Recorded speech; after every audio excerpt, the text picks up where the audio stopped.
Tras el reciente vídeo dedicado a Pat Cummings en la serie Grandes Desconocidos, fuisteis muchos los que me dijisteis: vale, muy bien, Pat Cummings, muy interesante, pero ¿por qué no nos hablas de el auténtico Cummings, de Terry Cummings? Y la verdad es que era otro de esos jugadores de los que tenía pensado hacer un vídeo, y qué mejor momento que este, el segundo episodio de la segunda temporada de Leyendas del Básquet, para hablaros de Terry Cummings. Robert Terrell Cummings nació el 15 de marzo de 1961 en Chicago, ciudad que rivaliza con New York en cantidad y calidad de buenos jugadores históricamente. Por tanto, era el mejor sitio para desarrollarse como jugador de baloncesto.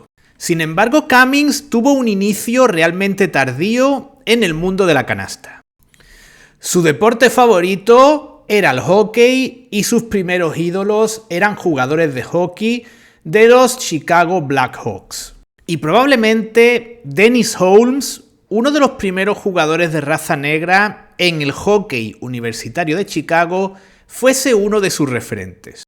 Sin embargo, tras pegar el estirón, como decimos coloquialmente, Cummings se pasó al baloncesto en sus 2 últimos años en el Carver High School, un instituto y academia militar todo en uno, en el que evidentemente Cummings seguro que adquirió la disciplina necesaria para ser un profesional. Y como prueba de la calidad que había en Chicago en aquel entonces, en este artículo periodístico de finales de los 70, aparte de a Cummings, podéis distinguir aquí a Glenn Doc Rivers y a Isiah Thomas. Y la verdad es que Cummings es una fuente de curiosidades. Ya con 16 años, en 1977, tenía clara su espiritualidad y se hizo ministro de la Iglesia Pentecostal. Una decisión tomada tras una epifanía que tuvo tras tener un sueño que le hizo cambiar a todos los niveles. Y de ahí le viene su apodo de The Preacher, el predicador, que por supuesto le va como anillo al dedo. Y hablando de anillos, Cummings sigue desempeñando las funciones de ministro y se encargó de casar a su compañero Sean Elliott. Sus 2 únicos años de experiencia a nivel de instituto fueron suficientes para que causara una gran impresión y fuese reclutado por la prestigiosa Universidad de DePaul. Un destino ideal para un Cummings que no tenía intención de mudarse fuera de Chicago. Había varias razones para ello. En primer lugar, tenía mucho apego por su gran familia. Hablamos de una familia compuesta por 13 hermanos. Cummings tenía 6 hermanos y 6 hermanas. Y a esto hay que añadir que Terry Cummings había tenido ya su primer hijo a los 17 años.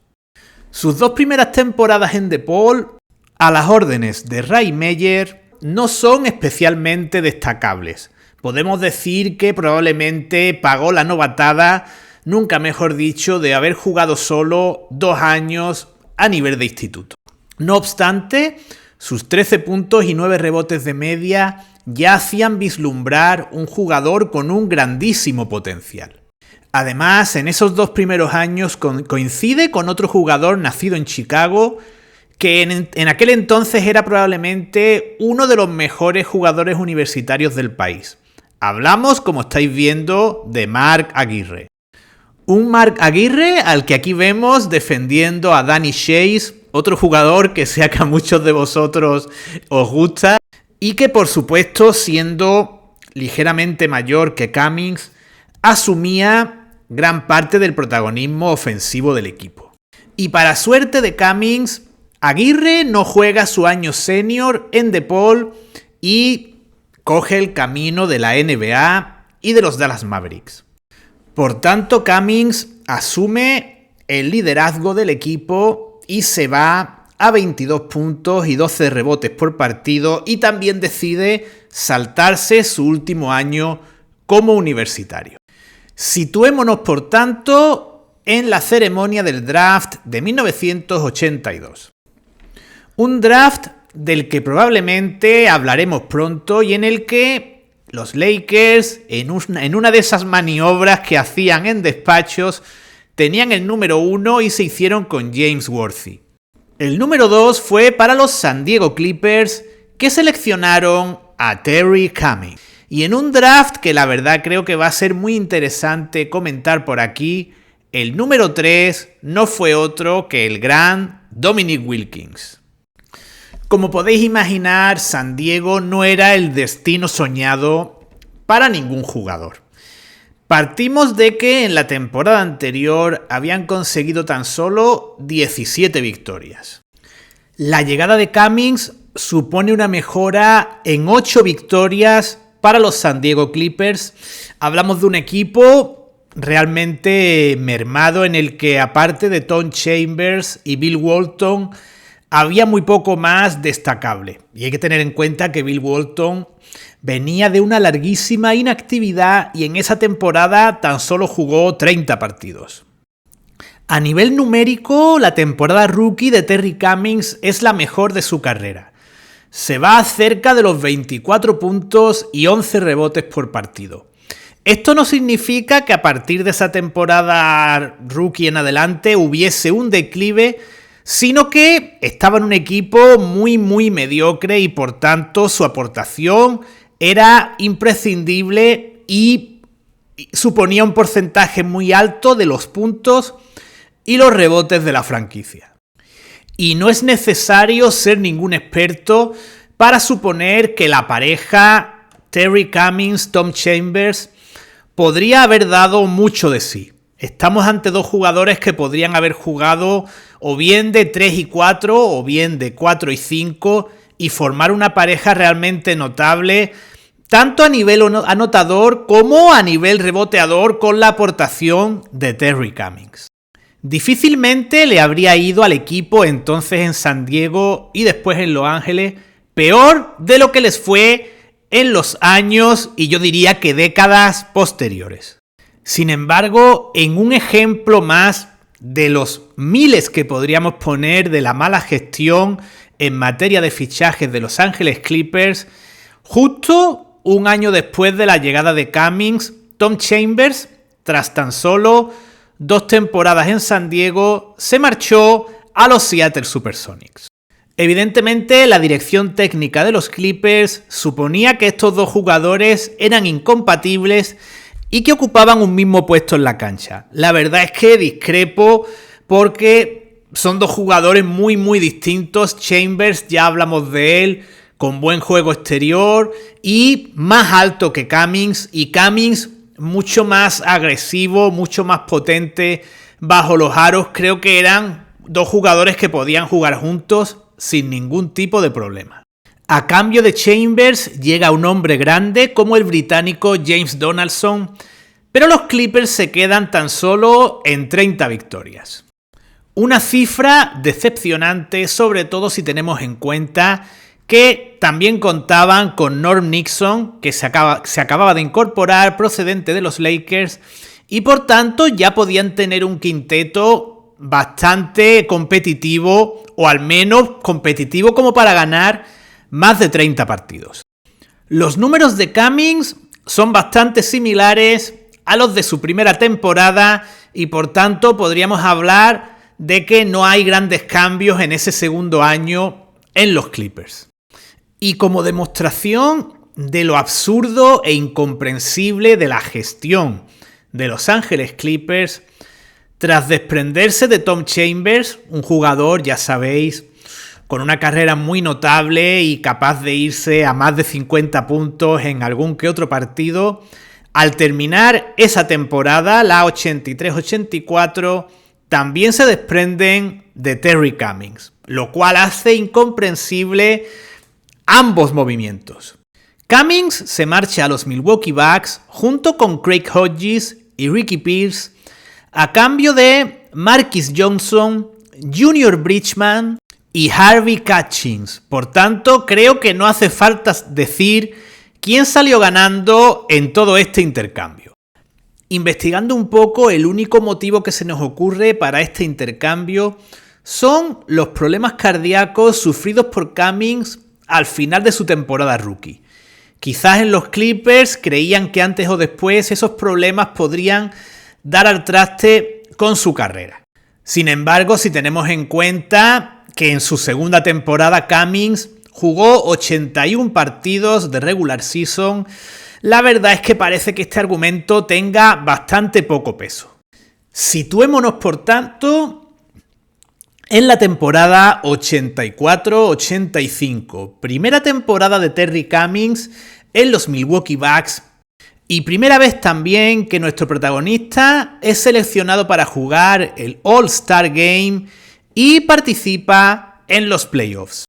Los números de Cummings no se resienten a pesar de llegar a un equipo ganador que se va a las 59 victorias. Hablamos de un equipo que podía poner en cancha un quinteto con Sidney Moncrief, Ricky Pierce, Paul Pressey, Terry Cummings y Alton Lister en el puesto de pívot. El puesto de pívot era sin duda el único punto débil de estos Milwaukee Bucks. Y para confirmar la entrada de Cummings en la élite de lo que serían los mejores jugadores de la NBA en ese momento, queda en quinto puesto en la votación para el MVP de esa temporada. Y en los playoffs, Cummings no hace otra cosa sino mejorar sus números. De hecho, estamos viendo imágenes de la primera ronda de playoffs de esa temporada 84-85, en la que los Bucks se enfrentaban a los Chicago Bulls de un rookie, Michael Jordan. Milwaukee se lleva la serie derrotando a Chicago por un claro 3-1 y Terry Cummings sale victorioso en el duelo de anotadores frente a Michael Jordan, superándolo en promedio anotador durante la serie. Desafortunadamente para esos prometedores Bucks, en la siguiente ronda cayeron por 4-0 frente a los Philadelphia 76ers, un equipo que tenía a Moses Malone, que era precisamente el único jugador al que los Bucks con su roster tenían más dificultades para hacerle frente, al no contar, como hemos comentado antes, con un pívot de verdaderas garantías. Pasemos por tanto a la temporada 85-86, la más exitosa a nivel colectivo y por tanto para un jugador que no da la sensación de tener un gran ego como Terry Cummings, probablemente la que suponga un mejor recuerdo para él. Milwaukee vuelve a superar holgadamente las 50 victorias. Los números de Cummings en temporada regular son similares, aunque no tan buenos como en temporadas anteriores, pero el equipo se muestra más conjuntado. Los Bucks vuelven a cruzarse con los Sixers en segunda ronda, pero tenemos a unos Sixers un año más mayores y a unos Bucks un año más expertos, y en esta ocasión la victoria es para el equipo de Milwaukee. Sin embargo, las finales de conferencia se convierten en un obstáculo insalvable. Milwaukee se encuentra con probablemente los mejores Celtics en toda su historia. Hay muchos que dicen que es así, los Celtics de la 85-86, y caen derrotados por un claro 4-0. Los números de Cummings son irreprochables, dobles figuras, 20 puntos, 10 rebotes por partido, y también supera durante estos playoffs el 50% de acierto en tiro de campo. Ese es uno de los peros que podríamos poner si miramos los números de Terry Cummings. Para un ala pivot, la verdad es que siempre es de esperar un promedio, un porcentaje de acierto superior al 50% en tiro de campo, y Cummings siempre estaba cerca del 50%, pero más bien rondando el 48-49% de acierto. Para la temporada 86-87, Milwaukee se hace con los servicios de Jack Sigma, precisamente intentando reforzar ese punto negro dentro de lo que sería el roster del equipo, que era el puesto de pívot. Sin embargo, Milwaukee no va a más sino a menos en número de victorias en temporada regular, se quedan exactamente en las 50. Sigma podríamos decir que va de menos a más. Sus números mejoran en playoffs respecto a la temporada regular, donde igual se le ve un poco lento y llega a las dobles figuras, pero con una escasa aportación anotadora. Y en playoffs se produce un paso atrás. Los Bucks caen en segunda ronda, pero se repite el rival. Caen ante unos Celtics que este año estaban más mermados físicamente, pero que derrotaron a los Bucks en una serie a 7 partidos. En la temporada 87-88, Cummings mantiene los números que siguió teniendo en todos sus años en los Bucks, cercano a los 20 puntos y en unos 8-9 rebotes por partido, pero el equipo se queda tan solo en 42 victorias. Probablemente la marcha de Don Nelson y la llegada de Del Harris tuvieron alguna influencia en ello, ya que por otro lado, por ejemplo, los jugadores interiores como Jack Sigma o Randy Brewer tuvieron una temporada bastante destacable. Posteriormente, en playoffs, Milwaukee da otro paso atrás y en este caso caen en primera ronda frente a los Atlanta Hawks. Pasamos por tanto a la temporada 88-89, segunda ocasión en la que Terry Cummings es seleccionado para jugar el All-Star Game. Milwaukee vuelve a quedarse cerca de las 50 victorias que había estado consiguiendo con consistencia antes del 86-87. Cummings mantiene la regularidad de años anteriores y el equipo tiene hasta 7 jugadores que superan los 10 puntos por partido en temporada regular. Hay que tener en cuenta que el segundo jugador más importante en el apartado anotador era Ricky Pierce. Un Ricky Pierce al que antes he incluido en un posible quinteto ideal de los Bucks, pero todos sabéis que básicamente era un sexto hombre y de hecho era el mejor sexto hombre que tenía la NBA. Milwaukee se toma la revancha en primera ronda y derrotan por 3-2 a los Atlanta Hawks. Pero en la siguiente ronda, aparte de enfrentarse a unos Detroit Pistons que iban camino de su primer anillo, los Bucks sufrieron múltiples problemas. Y el más importante fue la baja durante prácticamente toda la serie de Terry Cummings. Un Cummings que ya comenzó a tener problemas físicos al final de la serie frente a los Atlanta Hawks y que no pudo plantar cara a los Detroit Pistons. Se trataba de la primera vez que Cummings tenía problemas físicos desde esos partidos que se tuvo que perder al final de su temporada rookie. Y los escasos minutos que Cummings fue capaz de jugar frente a los Pistons en el primer partido de la serie se convirtieron en sus últimos minutos como miembro de los Bucks. En la siguiente temporada, tras un intercambio con los San Antonio Spurs, recala en el equipo de David Robinson. A cambio, llegan a los Bucks Greg Cadillac Anderson y Alvin Robertson. Pero esa ya es otra historia y vamos a seguir centrados en Terry Cummings y su trayectoria en los San Antonio Spurs. Cummings se convierte en la pareja interior de David Robinson y la verdad es que no se nos ocurren muchas parejas mejores en el juego interior en aquel momento en la NBA.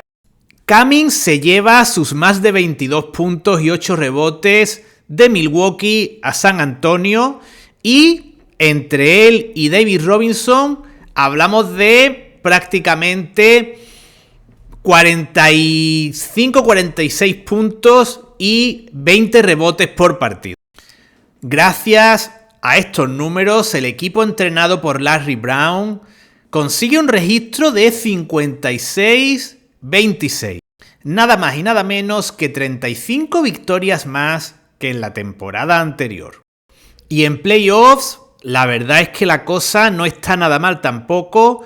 Barren a los Denver Nuggets y fuerzan el séptimo partido frente a los poderosos Portland Trail Blazers que iban camino de la final de la NBA.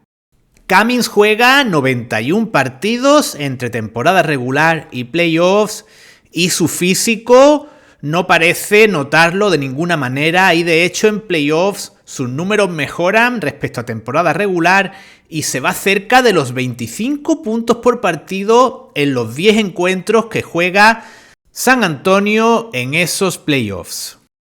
Y podríamos decir que el final del siglo, es decir, el final de la temporada 89-90 y el principio de la temporada 90-91 marcan el inicio del declive de Terry Cummings.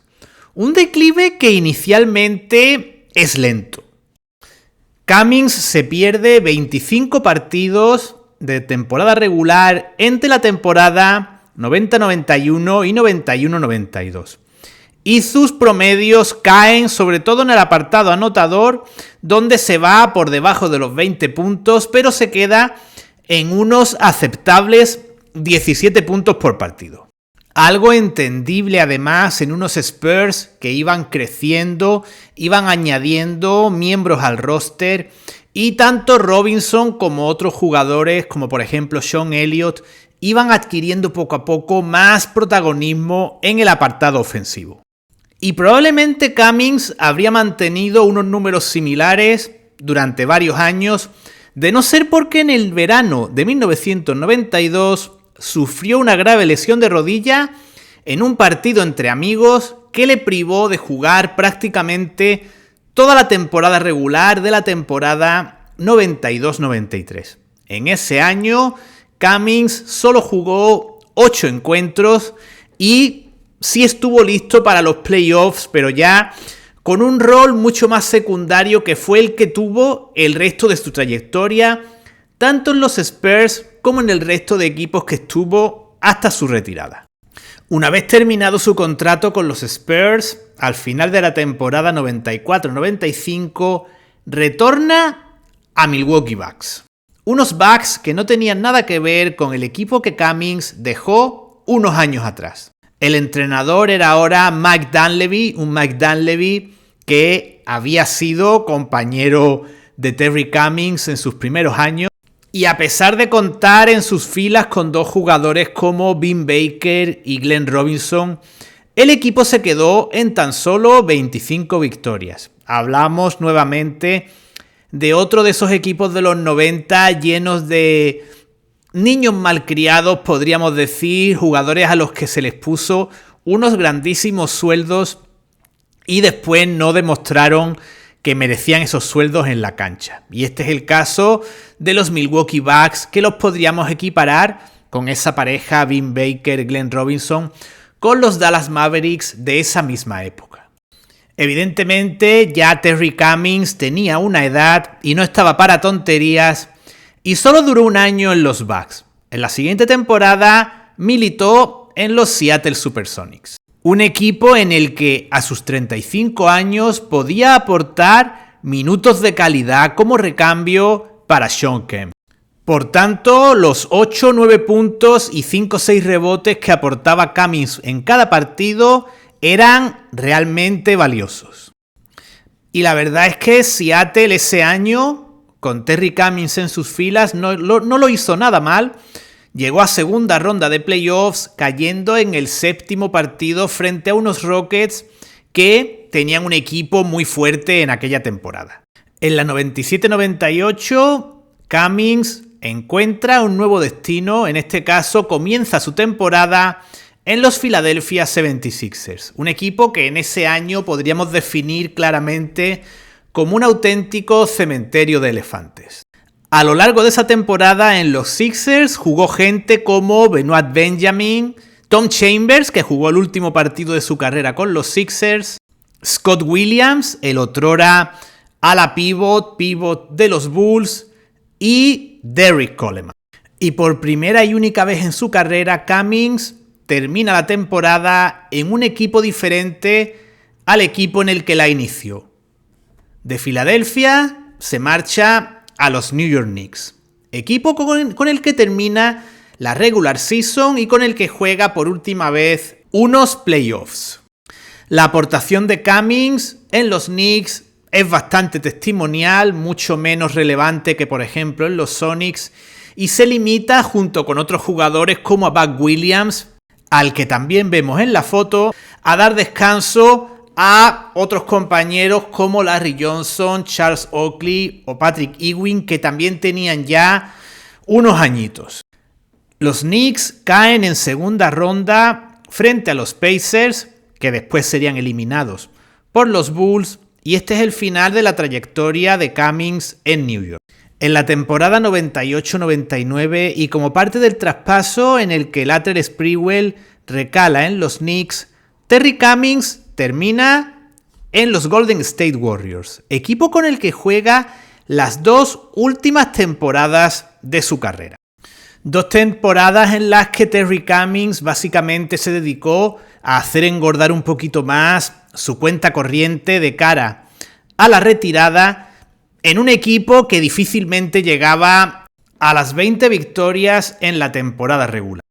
De manera que en octubre del año 2000, antes del inicio de la temporada 2000-2001 y con 39 años, Terry Cummings anunció su retirada, aunque eso sí, también cobró 2 millones de dólares de sueldo de esa temporada 2000-2001.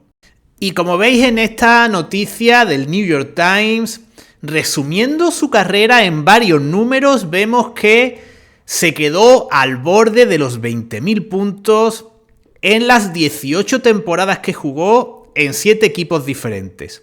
Sus promedios son engañosos. Esos 16.7 rebotes realmente deben ser interpretados teniendo en cuenta que su carrera tiene 2 fases diferenciadas. Si tomamos la primera década, es decir, los años 80, era un jugador que fácilmente se iba a 20 puntos y casi 10 rebotes, mientras que ya la década de los 90 nos presenta un jugador que no llegaba a los 10 puntos por partido, con repetidos problemas físicos y que gracias a su profesionalidad consiguió aguantar en la competición hasta cerca de los 40 años.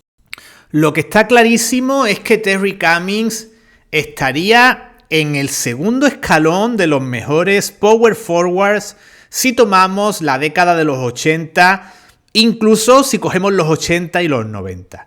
En un primer escalón podríamos poner, por ejemplo, a 3 jugadores, Charles Barkley, Karl Malone y Kevin McHale, y justo en el segundo escalón de mejores ala pivots de esas 2 décadas tendríamos sin duda a Terry Cummings. Sin embargo, al igual que en el caso de otros jugadores que hemos visto en esta serie, como Tom Chambers, Terry Cummings no está en el Hall of Fame y parece que tampoco se le espera. Sus posibilidades de entrar son bastante reducidas. Tras su retirada, aparte de sus labores como predicador, ha estado involucrado en diferentes actividades de índole social, como su pertenencia a la asociación GAB, Generations Against Bullying, una asociación dedicada a prevenir el bullying en los centros educativos. Y como siempre, para los que llegáis al final del vídeo, tengo una guinda final, otro dato sorprendente en torno a Terry Cummings, y es su faceta como músico.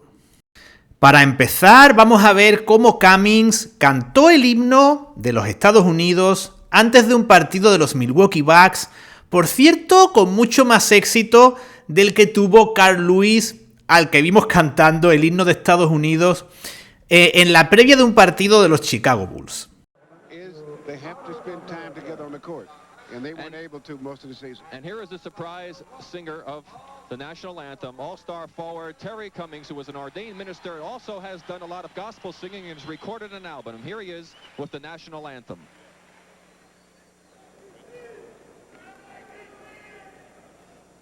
Oh, say, can you see by the dawn's early light what so proudly we hailed at the twilight's last gleaming, whose broad stripes and bright stars through the perilous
Y se ve que tras su retirada, Terry Cummings tenía ganas de seguir cantando, y aquí tenemos la contraportada de su disco publicado en 2004. Un disco titulado I Still Believe, al que siguió otro disco en 2007.